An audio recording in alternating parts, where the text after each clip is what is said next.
না ওর মধ্যে আর লাগবে না, এখন তুমি বললে দেবো।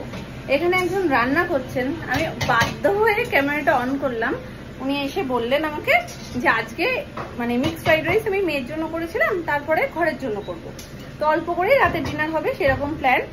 তো এখানে এসে বললেন কি যে রান্নাটা আমি করছি। বললাম ঠিক আছে ভালো, যে আমি বেশ কিছুদিন ধরে ভাবছি যে একটা বই দেখবো একটু তো দেখা হবে, হয়তো আধ ঘন্টাই লাগবে ব্যাপারটা করতে, সেটুকুর মধ্যে একটু মেয়েকেও খাইয়ে দিয়েছে, আমি ফ্রি।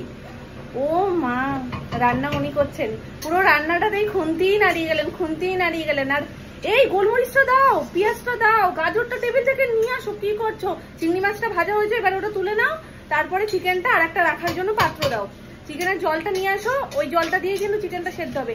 মানে পুরো রান্নাঘরটায় মানে আমি শুধু মনে হচ্ছে ছুটে গেলাম, আসছি, মশলা বার করছি, হাত ধুচ্ছি, আবার মশলা ধুচ্ছি, যেহেতু আমাদের বাড়িতে নিরামিষ আমিষের ব্যাপারটা থাকে, আলাদা আলাদা সবকিছু।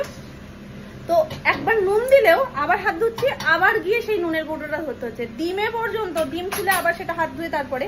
তো এখন উনি কি করছেন দেখো, সুন্দর ভেজে তুলে রাখা চিংড়ি মাছগুলো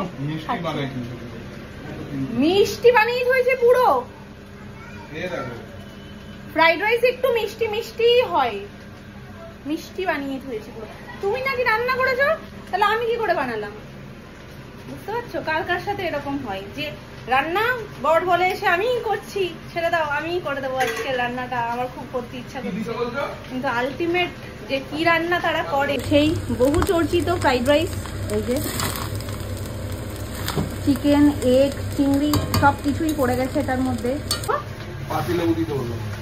এখনো পাতি লেবু দেবো, একটু মিষ্টি মিষ্টি লাগছে না, তাই পাতি লেবু দেবো।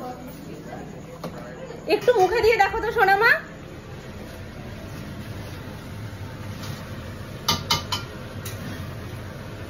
একদম বুঝতে পারলে?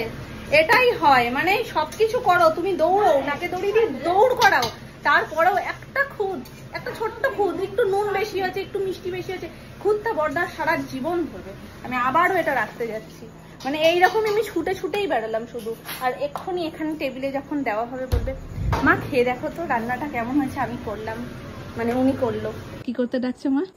এবার খাবারটা বেড়ে দিতে হবে, সেটার জন্য ডাকছে। রান্না হয়ে গেছে।